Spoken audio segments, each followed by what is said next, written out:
Oi, pessoal. Vou contar uma história que meu avô sempre me contava quando eu era criança. Ele era um homem sério, do tipo que só falava o que realmente acreditava ser verdade.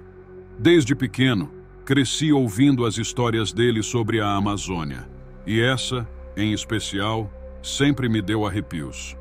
Tanto que, depois de ouvi-la, eu nunca mais consegui olhar para uma floresta da mesma forma. Hoje, quero compartilhar com vocês esse mistério que ele viveu. Isso aconteceu na década de 1960, quando meu avô era jovem e ganhava a vida como mateiro. Para quem não sabe, mateiro é o cara que conhece a floresta como a palma da mão e guia quem se atreve a entrar nela. Naquela época, muita gente de fora contratava esses guias para caçadas ilegais. Embora ele soubesse que era errado, as oportunidades de trabalho eram escassas. E o dinheiro que os caçadores ofereciam era bom, o suficiente para alimentar a família por meses. Ele tinha plena consciência de que o que fazia era ilegal, mas a vida na região amazônica era difícil, e ele precisava garantir o sustento da família. Os caçadores que contratavam meu avô não estavam interessados em bichos pequenos, como cutias ou pacas. O que eles queriam eram troféus grandes, raros e perigosos, onças pintadas, antas e até algumas aves exóticas como araras e arpias. Mas havia um grupo em particular que sempre aparecia com pedidos mais ousados. O líder desse grupo era um homem arrogante e determinado, obcecado por capturar a fera mais rara da Amazônia. Certa vez, eles apareceram com uma missão diferente. Queriam encontrar uma fera misteriosa que, segundo os ribeirinhos, vivia nas margens do rio Juruá. Diziam que era um animal muito maior do que qualquer onça já vista. Alguns afirmavam que o bicho não era só um animal, mas um espírito guardião da floresta, algo sobrenatural. Quando meu avô ouviu essas histórias, um arrepio percorreu sua espinha. Ele sabia que a floresta escondia muitos segredos e que, às vezes, era melhor não mexer com o que não se entende. Mesmo assim, ele aceitou a oferta. A necessidade financeira falava mais alto. O grupo partiu logo ao amanhecer. A névoa espessa cobria as águas do rio, e o silêncio era profundo, como se a floresta estivesse os observando. Meu avô disse que naquele dia algo parecia diferente. À medida que entravam mais fundo na mata, os sons típicos da Amazônia, o canto das aves, o farfalhar das folhas, os gritos dos macacos, começaram a desaparecer. O silêncio absoluto tomou conta, e até os caçadores, que geralmente falavam alto e faziam piadas, ficaram calados. Depois de horas de caminhada pela densa floresta, chegaram a uma clareira. Foi lá que encontraram as primeiras pistas. No solo, havia pegadas enormes, maiores do que qualquer onça que meu avô já tinha visto. As marcas de garras eram profundas, deixando claro que o animal que fez aquilo era forte e perigoso. O líder do grupo sorriu de excitação, como se estivesse prestes a capturar o troféu mais valioso de sua vida. Mas meu avô sentiu um calafrio percorrer sua espinha. Aquilo não parecia certo. Decidiram seguir o rastro. À medida que avançavam, a floresta parecia ficar mais densa e escura, como se as árvores quisessem fechar o caminho para eles. O ar estava pesado, e cada passo que davam parecia mais difícil. De repente, o silêncio foi interrompido por um grito. Um dos caçadores que estava à frente desapareceu. O homem sumiu sem deixar vestígios, exceto por uma mancha de sangue no chão e uma trilha que levava para o interior da mata fechada. O medo tomou conta de todos, menos do líder, que insistiu em seguir adiante. Ele acreditava que o animal estava perto e que seu companheiro talvez ainda estivesse vivo. Mas meu avô sabia que a floresta não perdoava. Ele tentou convencer o grupo a voltar, mas o líder o ignorou. E foi aí que tudo ficou pior. A noite começou a cair rapidamente e a escuridão engoliu a floresta. Sons estranhos começaram a ecoar ao redor deles, como se algo estivesse se movendo entre as árvores, observando cada movimento. Meu avô descrevia esses sons como sussurros, vindos de todos os lados, como se a própria floresta estivesse viva e conspirando contra eles. O líder teimava em seguir, mas os outros caçadores começaram a hesitar. Foi nesse momento que outro grito ecoou pela mata, seguido por um silêncio mortal. Mais um caçador havia desaparecido. Agora, só restavam 3. Meu avô, o líder e outro homem que estava visivelmente apavorado. A essa altura, o líder começou a perceber que algo muito errado estava acontecendo, mas já era tarde demais. Eles estavam perdidos, cercados pela floresta, e sabiam que não eram mais os caçadores naquela situação. Eles se tornaram a caça. O que aconteceu depois ainda é um mistério. Meu avô sempre contava que ele foi o único a voltar daquela expedição. Nunca mais viu o líder ou os outros caçadores. Ele dizia que depois daquele dia, nunca mais entrou tão fundo na floresta. Diziam que a floresta tinha vida própria, que protegia seus segredos e que aqueles que ousavam desrespeitá-la pagavam um preço alto. Quando meu avô finalmente conseguiu sair daquela floresta, ele estava em choque. Os poucos dias que passou lá pareciam uma eternidade. Ele não sabia como tinha conseguido sobreviver, mas algo dentro dele mudou para sempre. Segundo ele, a floresta tem um jeito próprio de punir aqueles que a desafiam, e os caçadores que desapareceram naquela expedição foram vítimas dessa fúria silenciosa. Meu avô só conseguiu voltar ao acampamento depois de vagar sem rumo por mais de 2 dias.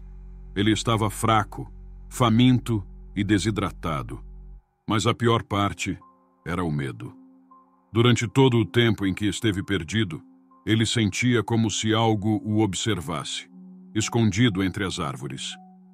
Ele nunca soube ao certo o que era, mas sabia que não estava sozinho. A notícia do desaparecimento do grupo de caçadores se espalhou rapidamente pela região. As autoridades tentaram organizar buscas, mas assim como meu avô havia previsto, ninguém jamais foi encontrado. As expedições de resgate voltavam de mãos vazias e aqueles que tentavam ir mais fundo na mata acabavam perdendo o caminho ou desistindo ao sentirem a opressão da floresta. Para a maioria, os caçadores simplesmente se perderam e morreram de fome ou atacados por algum animal. Mas meu avô sabia que a verdade era muito mais aterrorizante. Com o tempo, ele decidiu abandonar a vida de mateiro. As noites em que acordava suando frio, com os sons da floresta ainda ecoando em sua cabeça, foram se tornando insuportáveis. As imagens daqueles rastros enormes no chão, dos gritos súbitos e da sensação de ser vigiado, o perseguiam. Ele até tentou buscar ajuda, mas não havia terapia ou tratamento que pudesse apagar o que ele viveu naquela expedição. A floresta o havia marcado, e isso não tinha cura. Ele contava que nas poucas vezes em que voltava àquelas áreas da Amazônia, evitava completamente a região do rio Juruá. Há lugares na floresta que não foram feitos para o homem, ele dizia, com o olhar perdido, como se revivesse aqueles momentos.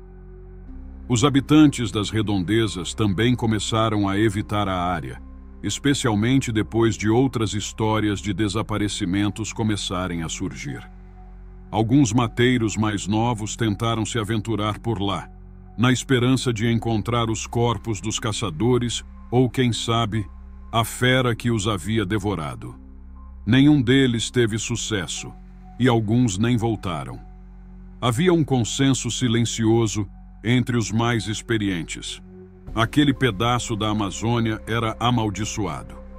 Os ribeirinhos falavam de espíritos protetores, entidades que habitavam a mata e puniam aqueles que ousavam caçar suas criaturas sagradas.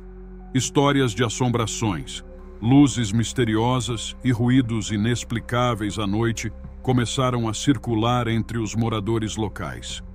Ninguém sabia ao certo o que era, mas todos concordavam em uma coisa: era melhor não mexer com os mistérios da floresta.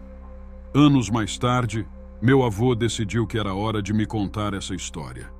Eu era apenas uma criança e lembro de ouvir com o coração acelerado, imaginando a vastidão da Amazônia e os perigos que ela escondia.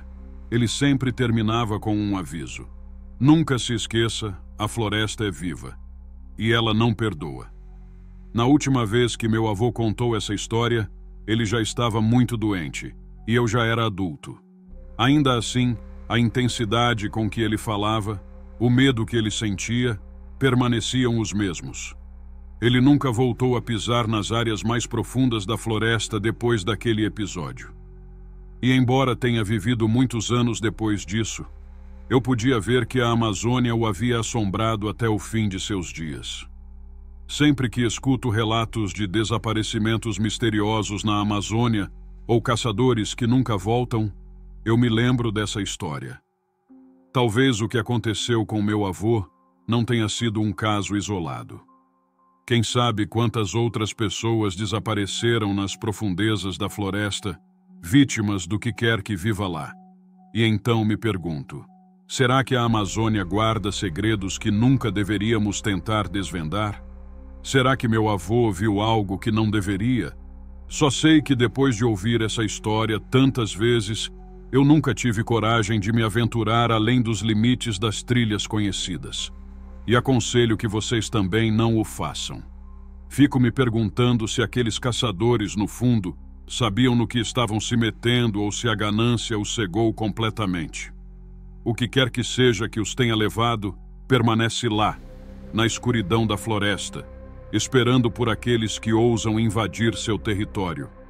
Sei que muitos podem não acreditar nessas histórias, mas basta perguntar aos mateiros mais velhos, aos que conhecem de verdade a floresta.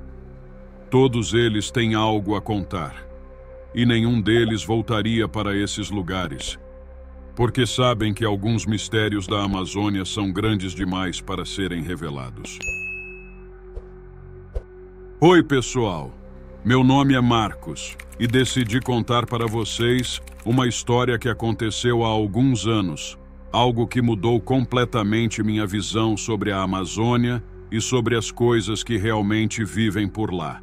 Sei que pode soar como loucura, mas preciso compartilhar, pois talvez ajude outros a não cometerem o mesmo erro que eu cometi.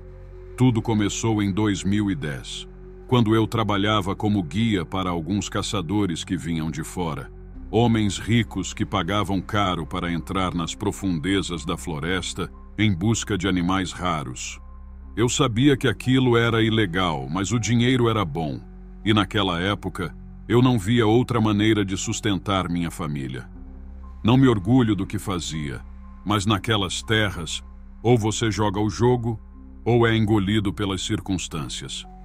Recebi um grupo pequeno, 4 homens que estavam dispostos a pagar uma fortuna para caçar onças. Sim, onças. Eu tentei dissuadi-los, dizendo que caçar um animal desses não era só ilegal, mas extremamente perigoso. A onça é um predador silencioso, mortal. Ainda assim, eles insistiram. Diziam que já haviam caçado de tudo pelo mundo e que estavam prontos para qualquer desafio. Partimos numa manhã quente e úmida, saindo de uma pequena cidade no Pará chamada Altamira.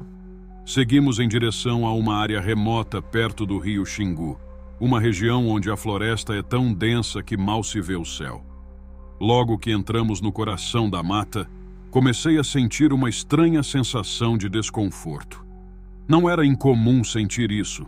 Afinal, a floresta tem uma presença esmagadora, mas aquela vez era diferente. Parecia que estávamos sendo observados desde o momento em que pisamos ali. Os caçadores não pareciam notar, ocupados demais com seus planos e brincadeiras de macho alfa. Armados até os dentes, eles estavam confiantes de que a caça seria um sucesso. Eu, por outro lado, sentia um nó no estômago que não desaparecia. A floresta estava quieta demais. Os sons dos animais pareciam distantes, e eu sabia que quando a mata fica em silêncio, é porque algo errado está acontecendo. Depois de 2 dias vagando pela floresta, finalmente encontramos rastros de onça. Pegadas enormes, recentes. Os caçadores ficaram animados e começaram a segui-las imediatamente.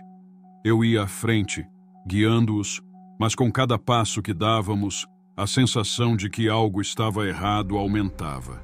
O clima começou a mudar. Uma tempestade se aproximava. O ar estava carregado de eletricidade. Mesmo assim, eles se recusavam a parar. Caminhamos por horas até que no final da tarde encontramos o que eles tanto procuravam. Em uma clareira, ao longe, vimos uma enorme onça pintada bebendo água de um córrego. Os caçadores prepararam as armas, prontos para atirar, mas eu hesitei. Algo na maneira como o animal se movia, como se estivesse esperando por nós, me fez sentir que aquilo não era uma caça comum. Era como se a onça soubesse que estávamos ali, como se nos estivesse conduzindo até aquele ponto. Antes que eu pudesse dizer qualquer coisa, um dos caçadores disparou. O som do tiro ecoou pela floresta e a onça correu para a mata. Eles se prepararam para segui-la, mas eu estava paralisado. Foi nesse momento que tudo desabou. O silêncio que seguiu o tiro foi rapidamente substituído por sons que eu nunca tinha ouvido antes. Algo estava se movendo pela floresta, rápido, pesado, e não era a onça. Os homens ficaram em alerta, olhando em volta, mas era tarde demais. De repente, o chão parecia tremer, e uma sombra enorme surgiu entre as árvores. Eu mal consegui ver o que era, mas era grande, muito maior do que uma onça. Ouvi gritos, disparos e, em seguida, o caos. Um dos caçadores foi lançado contra uma árvore com tanta força que seu corpo simplesmente parou de se mover. Outro foi arrastado para dentro da floresta antes que pudesse disparar sua arma. Os outros 2 tentaram correr, mas também foram pegos. Tudo aconteceu em segundos. Eu estava congelado, não sabia o que fazer. Tudo o que ouvi foram os sons de algo monstruoso rasgando carne e os gritos dos homens sendo silenciados. Então, o silêncio voltou. Um silêncio aterrorizante que me envolveu por completo. Quando criei coragem para olhar em volta, os caçadores haviam desaparecido. Não havia corpos, apenas sangue e rastros no chão, como se algo gigantesco tivesse passado por ali. Fiquei sozinho na floresta, com a noite se aproximando e a certeza de que algo me observava. Não sei como consegui, mas corri. Corri sem parar, tropeçando nas raízes, rasgando minha pele nos galhos, mas não me importava. Só queria sair de lá. Levei horas para encontrar o caminho de volta ao rio. Quando finalmente alcancei a margem, desabei, exausto, tentando entender o que havia acontecido. As imagens dos caçadores sendo abatidos por algo que eu nem conseguia explicar continuavam a rodar na minha mente. Voltei para Altamira, mas nunca mais consegui viver em paz. A floresta me marcou, e os gritos dos homens, misturados aos sons daquela criatura, ainda me perseguem nas noites silenciosas. Depois daquele dia, eu larguei a vida de guia e nunca mais coloquei os pés naquela parte da Amazônia. Conto essa história como um aviso. Há coisas na floresta que não devem ser perturbadas. A Amazônia tem seus próprios guardiões, e eles não perdoam aqueles que ousam desafiá-la. Oi, pessoal. Hoje vou compartilhar uma história que ouvi quando era criança. Essa foi contada pelo meu avô, que viveu boa parte da sua juventude no coração da Amazônia, trabalhando com exploração de madeira. Ele conheceu várias tribos indígenas, mas nunca esqueceu o que viu com uma delas, os Aritana. O que ele presenciou naquela floresta é algo que ainda me dá calafrios. Era o início dos anos 70, e meu avô estava em uma expedição com outros trabalhadores no interior do Amazonas, perto do rio Juruá. Naquela época, muitas áreas da floresta ainda eram desconhecidas para quem vinha de fora, mas os Aritana viviam ali há séculos, conhecendo cada centímetro daquela terra. O grupo dele estava cortando madeira ilegalmente em uma região que supostamente pertencia à tribo, algo que todos sabiam ser arriscado, mas o dinheiro falava mais alto. A floresta, porém, guardava segredos muito mais sombrios do que eles podiam imaginar. No começo, tudo parecia normal. A equipe cortava árvores, preparava o material para ser transportado e dormia nas barracas montadas nas margens do rio. Mas uma noite, as coisas começaram a mudar. Os trabalhadores começaram a ouvir cânticos distantes no meio da mata. Era um som suave, quase hipnótico, mas vinha de uma direção onde nenhum ser humano deveria estar. A princípio, eles ignoraram, achando que era só o barulho da floresta. Mas o som continuou, todas as noites, ficando mais alto e mais próximo a cada vez. Meu avô me contou que a primeira noite em que ele realmente se assustou foi quando um dos trabalhadores desapareceu. Eles estavam todos reunidos ao redor de uma fogueira, bebendo e conversando, quando perceberam que João, um dos lenhadores, não estava mais ali. No começo pensaram que ele tinha ido se aliviar no mato, mas quando passaram horas sem vê-lo, começaram a ficar preocupados. Eles o procuraram durante toda a madrugada, mas João nunca foi encontrado. No lugar onde ele estava sentado, a única coisa que sobrou foi uma marca estranha na terra, algo que ninguém conseguia explicar. No dia seguinte, a equipe decidiu continuar com o trabalho. Eles estavam assustados, mas ninguém queria perder o pagamento. Enquanto meu avô e os outros homens cortavam árvores, eles começaram a ver figuras entre as sombras da floresta. No início, pareciam animais se movendo furtivamente entre as árvores. Mas conforme o dia passava, as figuras começaram a se parecer mais com pessoas. Pessoas pequenas, quase invisíveis no meio da vegetação densa. Meu avô disse que elas se moviam rapidamente, quase como sombras que desapareciam assim que você tentava focar nelas. Aquilo colocou todos em alerta. A floresta já não parecia tão pacífica. Era como se ela estivesse observando, esperando o momento certo para agir. Naquela noite, o grupo foi dormir mais cedo, tentando evitar os cânticos que novamente ecoavam pela floresta.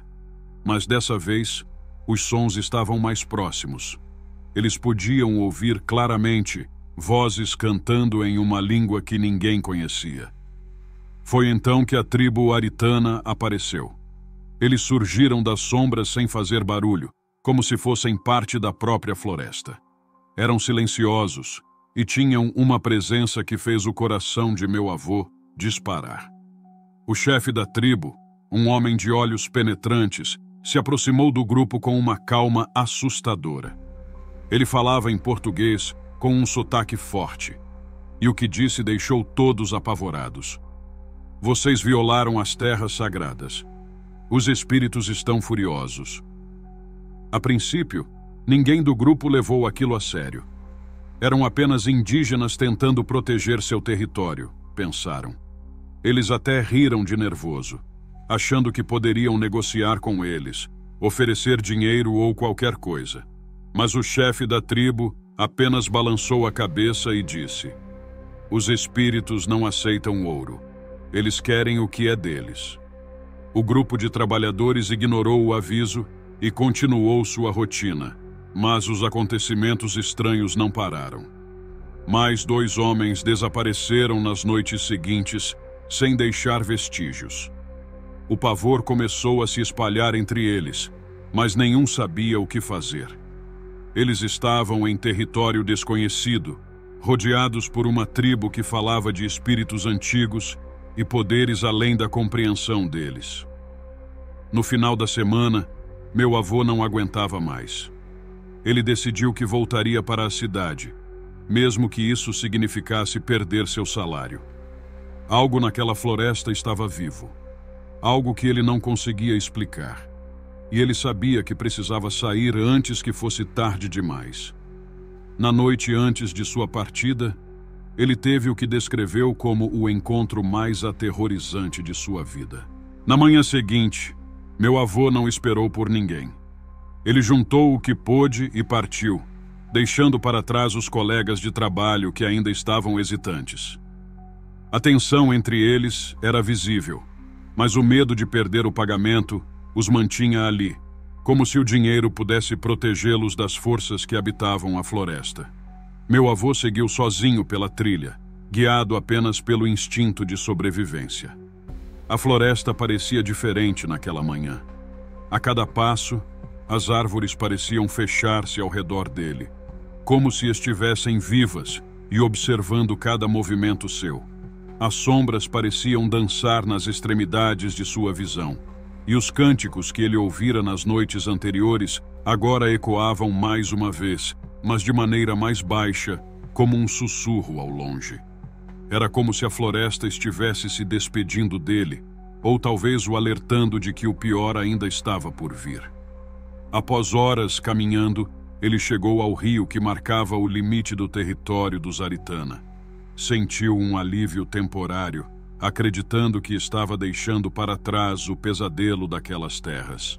No entanto, quando estava prestes a atravessar, um velho indígena apareceu à sua frente, saindo das sombras da mata como se tivesse surgido do nada.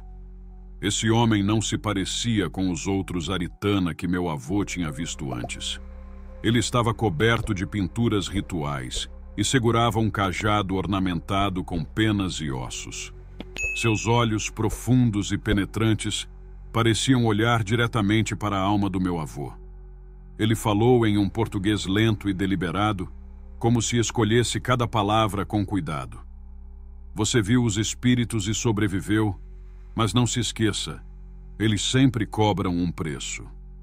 Meu avô ficou imóvel, sem saber o que responder. O velho indígena continuou. O que você presenciou na floresta é apenas o começo. Os espíritos não perdoam quem invade suas terras e perturba seu descanso. Você pode escapar, mas eles irão com você. Aquelas palavras congelaram o sangue do meu avô. Ele tentou questionar o homem, perguntar o que ele queria dizer, mas em um piscar de olhos, o velho desapareceu na floresta, tão silencioso quanto tinha surgido. Com o coração disparado, meu avô atravessou o rio e não olhou para trás. Ele nunca mais voltou àquela parte da Amazônia, e sempre que falava sobre o que aconteceu, havia um misto de medo e arrependimento em sua voz. Anos depois, já longe da Amazônia, meu avô pensava que os acontecimentos daquela época estavam enterrados no passado. Mas um detalhe que ele compartilhou comigo me deixou arrepiado. Mesmo longe da floresta, ele continuava a ouvir os cânticos. No início, ele pensou que era apenas sua mente pregando peças nele, talvez resultado do trauma de tudo o que viveu. Mas as noites eram sempre iguais. Quando estava sozinho, em silêncio, os cânticos voltavam. Eram suaves, distantes, como se os espíritos estivessem chamando por ele. Ele dizia que às vezes sentia uma presença ao seu lado, algo que não podia ver, mas que sabia estar lá. O ar ficava denso, e a sensação de ser observado era constante. Um dia, ele resolveu procurar um curandeiro local, alguém que entendia dos costumes indígenas. O homem escutou pacientemente sua história e disse que os espíritos que ele encontrara na floresta não eram apenas protetores das terras, mas também guardiões dos segredos antigos. Aqueles que cruzam seu caminho, especialmente de forma desrespeitosa, como os caçadores de madeira, jamais saem ilesos. Eles marcam suas presas, e esses espíritos se tornam uma sombra constante. O curandeiro tentou realizar um ritual de purificação, mas meu avô sabia que não adiantaria. Aqueles cânticos já faziam parte dele, como um lembrete constante de que a floresta não perdoa. Ele acreditava que, de alguma forma, sua vida estava ligada àquele lugar, e que, no fim, os espíritos sempre o encontrariam. Foi em seu leito de morte, muitos anos depois, que meu avô revelou a verdade. Enquanto respirava com dificuldade, ele olhou para mim e disse que os cânticos estavam mais altos. Eles vinham para buscá-lo. Ele não tinha medo, apenas aceitação. Sabia que seu tempo estava acabando e que, finalmente, pagaria o preço por ter invadido as terras sagradas dos Aritana. E assim, na última noite de sua vida, meu avô fechou os olhos e os cânticos que ele ouviu pela última vez o levaram. Para onde, eu nunca soube. Mas até hoje, sempre que me encontro sozinho na escuridão da noite, às vezes juro que posso ouvir os mesmos cânticos suaves, vindo de algum lugar distante, como um eco da floresta, lembrando-me de que há segredos que nunca devemos violar. Essa é a história que ele me deixou.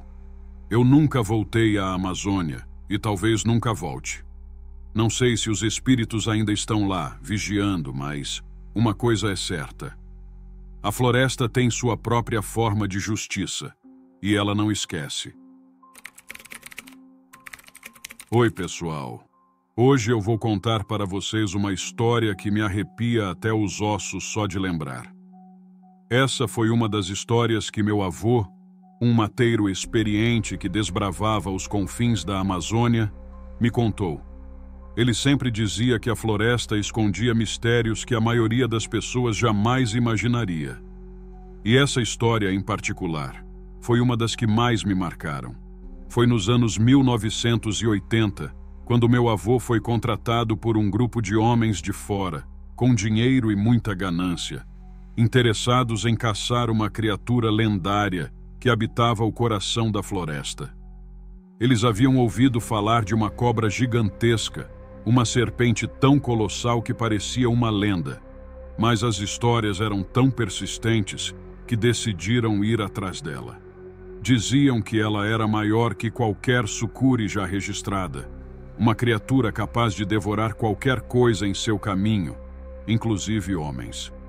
Meu avô sempre foi relutante com esses tipos de expedições. Ele respeitava a floresta e as criaturas que viviam nela. Sabia que a Amazônia era um lugar cheio de perigos, e que alguns deles iam além do que os olhos podiam ver. Mas o dinheiro oferecido era suficiente para ele sustentar a família por muito tempo. Mesmo com um mau pressentimento, ele aceitou. A expedição começou no Rio Solimões, seguindo profundamente pela selva fechada. Os homens que o acompanharam eram caçadores experientes. Mas para meu avô, eles eram cegos pelo desejo de encontrar a serpente, como se estivessem atrás de um tesouro e não percebessem o perigo. No primeiro dia, o clima estava tenso. A floresta parecia mais densa que o normal, e os sons dos animais estavam mais quietos do que de costume. Meu avô, com anos de experiência, sentiu que algo estava errado. A lenda da cobra dizia que ela era uma espécie de guardiã, uma criatura antiga, quase mítica. Os ribeirinhos falavam dela em sussurros e os indígenas tinham medo de mencionar seu nome. Chamavam-na de Iarava, a serpente que habitava as profundezas dos rios e as sombras das árvores. Segundo as histórias, ela só aparecia para aqueles que ousavam desrespeitar as leis da floresta. Depois de 3 dias de caminhada, a equipe finalmente chegou a uma área pantanosa, cheia de cipós e árvores que pareciam engolidas pelas raízes. Era ali que a criatura supostamente vivia. A tensão no ar aumentava a cada passo. Meu avô disse que nunca viu uma selva tão silenciosa. Não havia pássaros. Não havia o som de macacos pulando entre as árvores. Apenas o vento, suave, soprando entre as folhas. Era como se a floresta estivesse observando. Naquela noite, os caçadores decidiram montar acampamento às margens de um lago escuro e profundo. O cheiro de podridão enchia o ar, e os mosquitos picavam sem piedade. Enquanto preparavam a comida, um dos homens trouxe à tona o motivo da expedição. com uma arrogância que só aumentava o desconforto de meu avô. Eles estavam convencidos de que capturar aquela criatura renderia fortuna e fama. Mas meu avô, mesmo sem ser supersticioso, sabia que algumas coisas na floresta não deveriam ser perturbadas. Ele tinha ouvido as histórias dos ribeirinhos e algo dentro dele dizia que aquilo não era apenas uma lenda. Havia algo real ali, algo perigoso e antigo. Durante a madrugada, meu avô foi acordado por um som estranho. Era um barulho baixo, como um silvo, mas que parecia vir de todos os lados. Os outros caçadores também acordaram, armados e alertas. De repente, ouviram um som vindo da água, algo grande se mexendo lentamente, deslizando pela superfície do lago. O brilho da lua revelou algo aterrorizante. Um vulto gigantesco movendo-se lentamente pela água escura. Era a cobra. Aquele era o momento que eles tanto esperaram. Mas nada poderia prepará-los para o tamanho da criatura. Sua cabeça emergiu da água, com olhos que brilhavam na escuridão. Meu avô descreveu a cena como algo surreal, como se o próprio espírito da floresta estivesse tomando forma diante deles. A serpente era imensa, seu corpo parecia não ter fim. Ela se movia com uma calma assustadora, como se soubesse que nada ali poderia machucá-la. Os caçadores entraram em pânico. Dispararam contra a criatura sem pensar duas vezes, mas as balas pareciam não fazer efeito. Era como tentar deter uma força da natureza. A cobra ergueu sua cabeça ainda mais alto, emitindo um som que fez o chão tremer. Nesse momento, meu avô soube que tinham cometido um erro. Não havia como vencer aquela criatura. 2 dos homens apavorados correram para a selva, mas não chegaram longe. A cobra o seguiu com uma rapidez assustadora, sumindo na vegetação densa e deixando para trás um silêncio mortal. O resto da equipe, incluindo meu avô, ficou paralisado, sem saber o que fazer. Eles tinham invadido o território de algo que jamais deveriam ter perturbado. Meu avô, com todo o medo que sentia, sabia que a única chance de sobrevivência era se afastar o máximo possível da água e da criatura. Ele e os 2 homens restantes pegaram o que podiam e começaram a fugir pela mata. O som da serpente se movendo pelos arbustos ecoava ao longe, como um aviso de que ela não os deixaria escapar tão facilmente. A corrida pela sobrevivência havia começado, e a floresta parecia conspirar contra eles. A selva, que antes parecia apenas densa e abafada, agora se tornava um labirinto de sombras e ruídos inquietantes.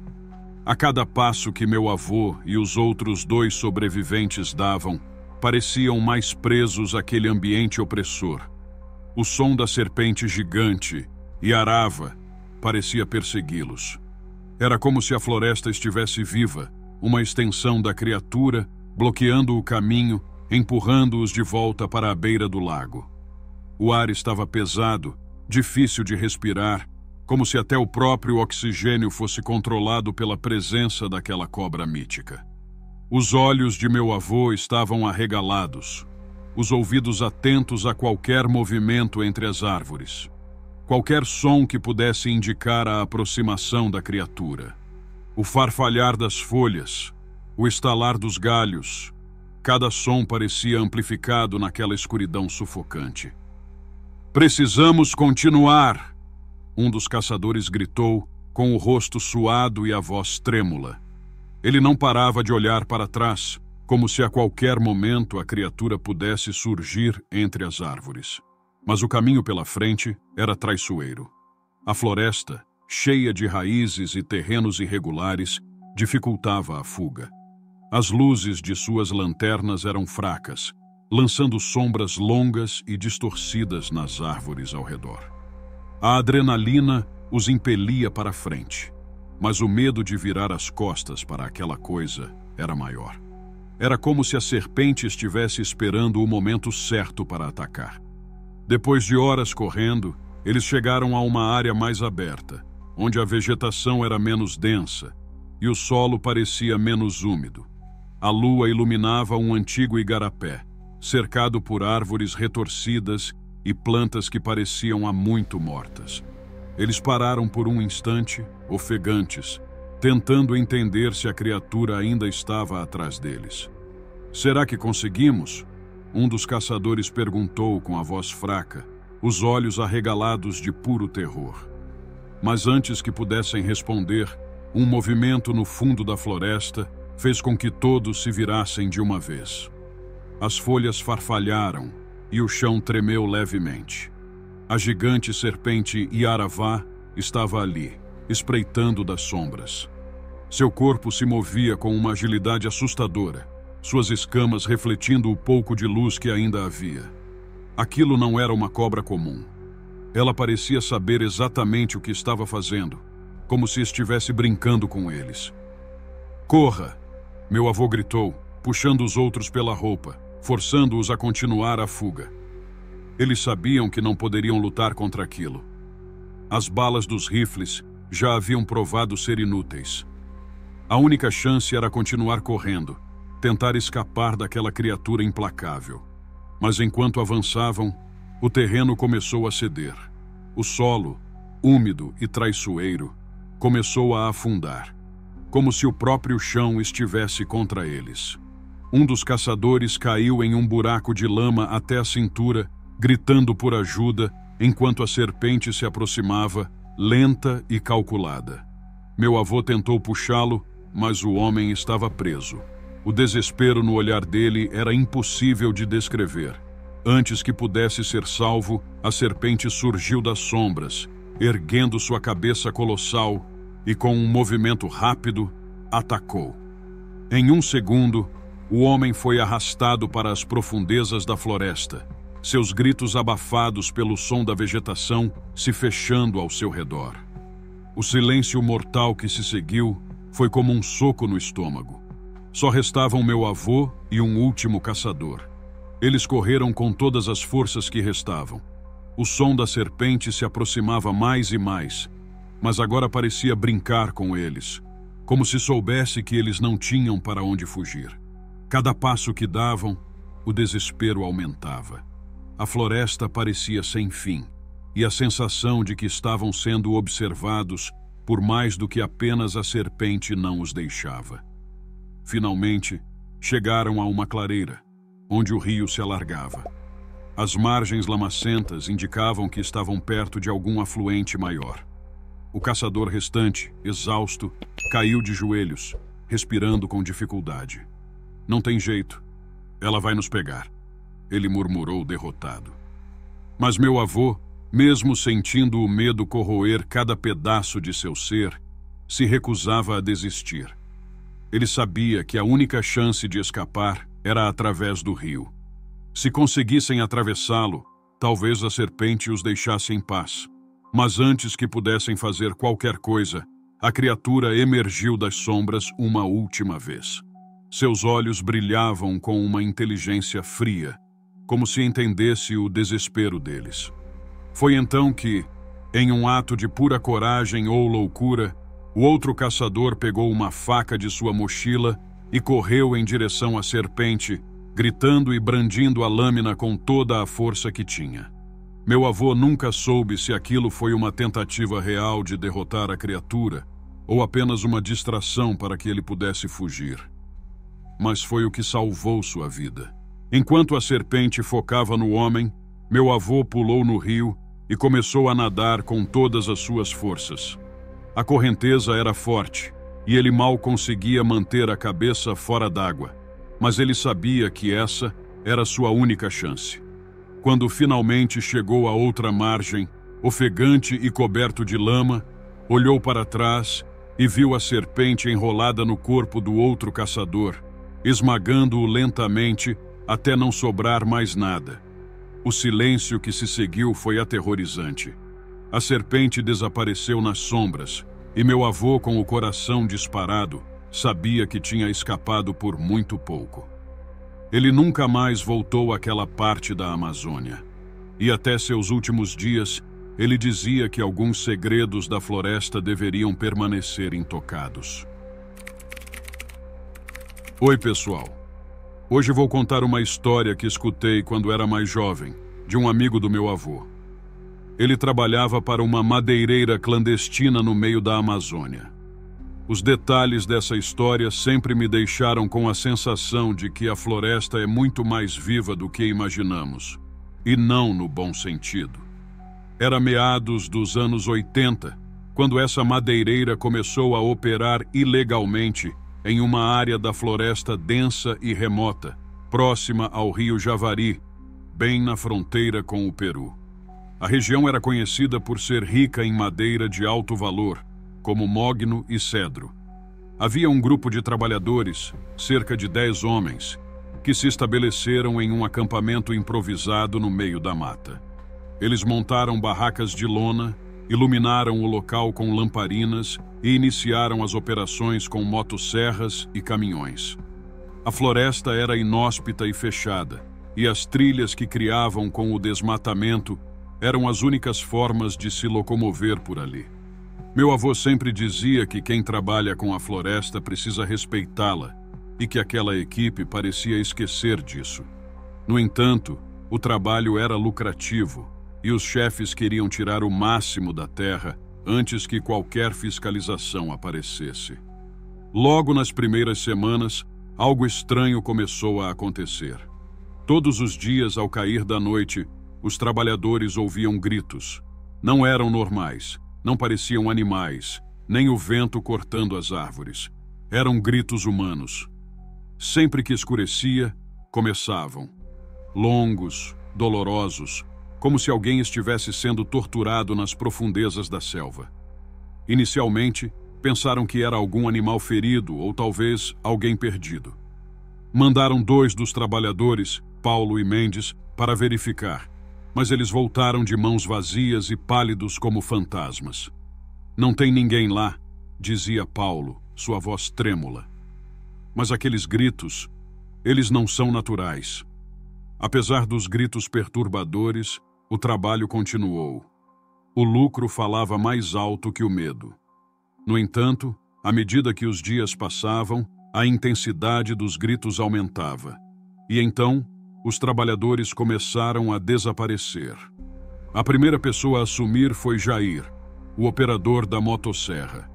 Ele estava acostumado a trabalhar nas madrugadas, quando o sol não estava tão forte.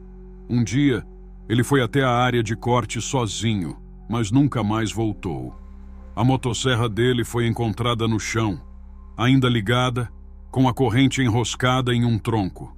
Não havia sinal dele, apenas pegadas que levavam para dentro da mata e paravam de repente. Não houve briga, não houve som, só o silêncio da selva que seguia aos gritos distantes da noite. Depois de Jair, mais 2 homens desapareceram.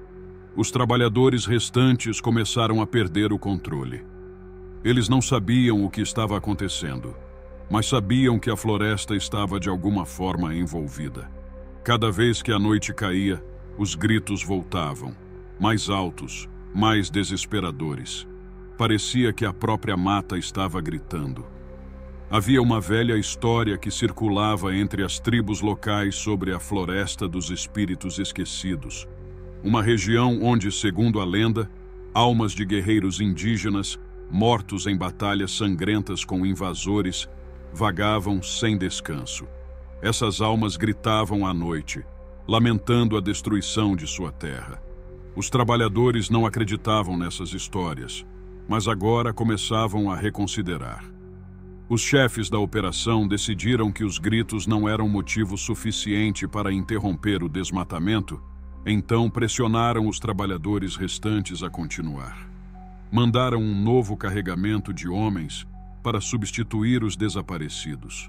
Mas a floresta, ao que parecia, não iria deixá-los em paz. Uma noite, meu avô recebeu uma visita inesperada. Era Mendes, um dos trabalhadores que havia sido enviado para investigar os gritos. Ele estava irreconhecível, magro, com olheiras profundas e uma expressão de completo terror no rosto.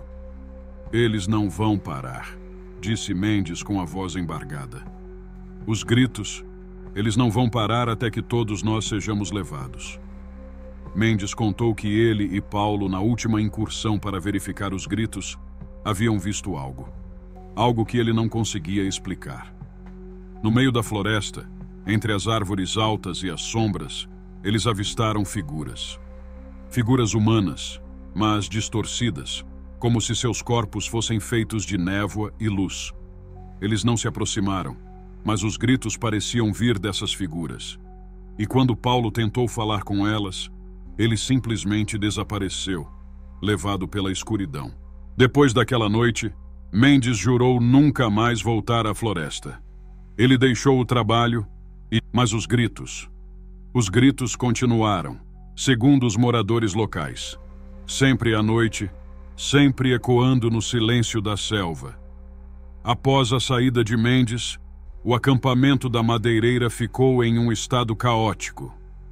Os homens restantes estavam cada vez mais aterrorizados pelos desaparecimentos e pelos gritos que ecoavam todas as noites na escuridão da floresta.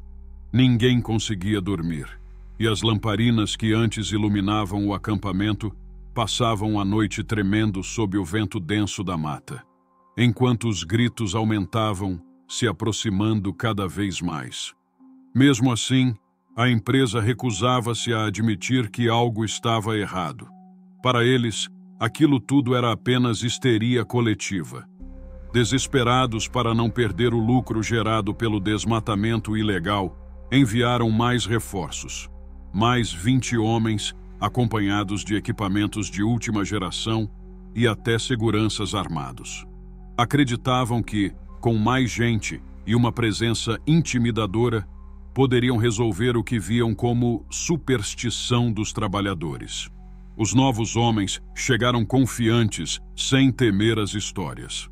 O líder do grupo, um homem alto e robusto chamado Almeida, riu das lendas dos gritos na floresta e zombou daqueles que falavam das almas indígenas que perambulavam entre as árvores.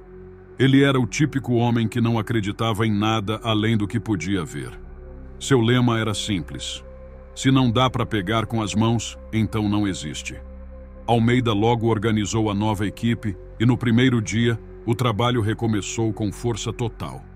As motosserras ecoaram pela floresta, cortando as árvores antigas que tinham séculos de história. As aves e os animais que habitavam aquele território fugiam em desespero, mas para os trabalhadores, aquilo era apenas mais um dia de trabalho. À medida que o sol começava a se pôr, no entanto, a atmosfera começou a mudar.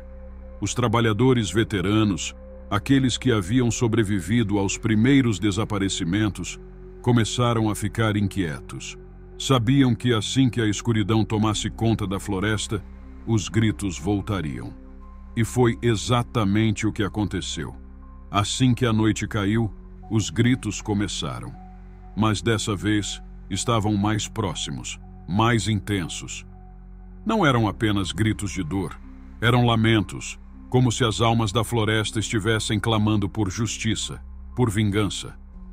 Almeida, inicialmente despreocupado, começou a se sentir desconfortável. Ele tentou disfarçar o medo e ordenou que os seguranças fizessem uma ronda ao redor do acampamento. Os seguranças partiram, armados com rifles e lanternas fortes, prontos para qualquer ameaça.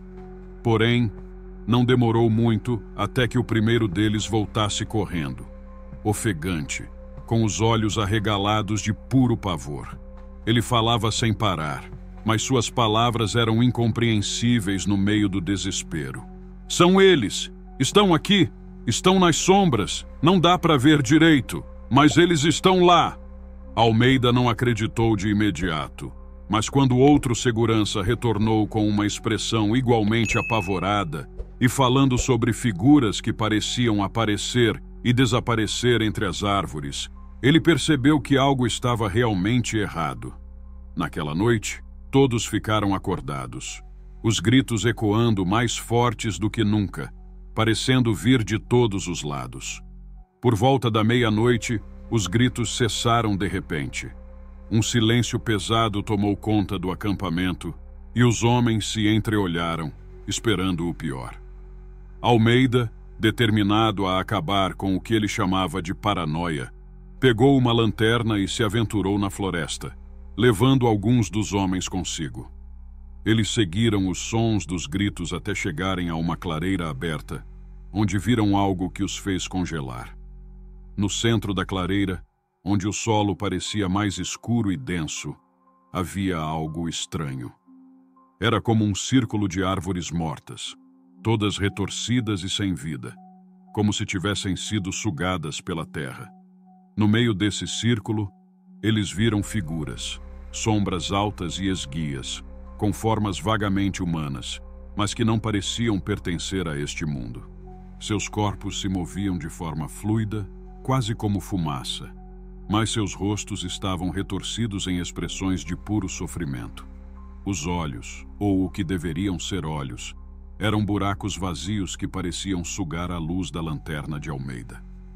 O terror tomou conta de todos. Almeida tentou gritar ordens, mas sua voz foi engolida pelo medo. Um dos homens, tomado pelo pânico, correu de volta para o acampamento, e os outros seguiram logo em seguida, deixando Almeida e alguns poucos que não conseguiam mover um músculo. Foi nesse momento que os gritos recomeçaram, desta vez tão altos que pareciam vir de dentro da cabeça de cada um dos homens. As figuras das sombras começaram a se aproximar, e o ar ao redor deles ficou pesado, como se a própria floresta estivesse viva, sufocando-os. Quando os homens restantes finalmente conseguiram fugir, voltaram ao acampamento desorientados, mal conseguindo explicar o que haviam visto. Almeida, por outro lado, não voltou. Na manhã seguinte, quando os primeiros raios de sol iluminaram a floresta, os trabalhadores foram à clareira em busca dele. Não encontraram seu corpo, mas o chão estava marcado, como se algo tivesse sido arrastado para dentro da terra. Após aquela noite, os trabalhadores restantes se recusaram a continuar. A madeireira acabou abandonando o projeto e o local foi lentamente engolido novamente pela floresta. Dizem que até hoje, se alguém se aventurar naquela área à noite, ainda pode ouvir os gritos. Não se sabe se são os espíritos indígenas clamando por justiça ou os lamentos daqueles que desapareceram na escuridão, levados pelas sombras que habitam a Amazônia. A história de meu avô sempre me fez pensar no quão pouco sabemos sobre a verdadeira natureza da floresta. Ela tem seus segredos, e alguns deles, talvez, nunca devêssemos tentar desvendar. Você já passou por algo que te fez arrepiar até os ossos? Alguma experiência que, por mais que o tempo passe, você não consegue esquecer? Talvez um barulho estranho no meio da noite, uma presença que te observava de perto, ou algo que simplesmente não pode ser explicado? Eu quero ouvir o seu relato. Envie sua história para contatodark101@gmail.com e compartilhe suas vivências mais assustadoras. Quem sabe o próximo relato aterrorizante não será o seu. Não deixe suas experiências no escuro. Me mande agora e permita que outros também sintam o medo que você viveu.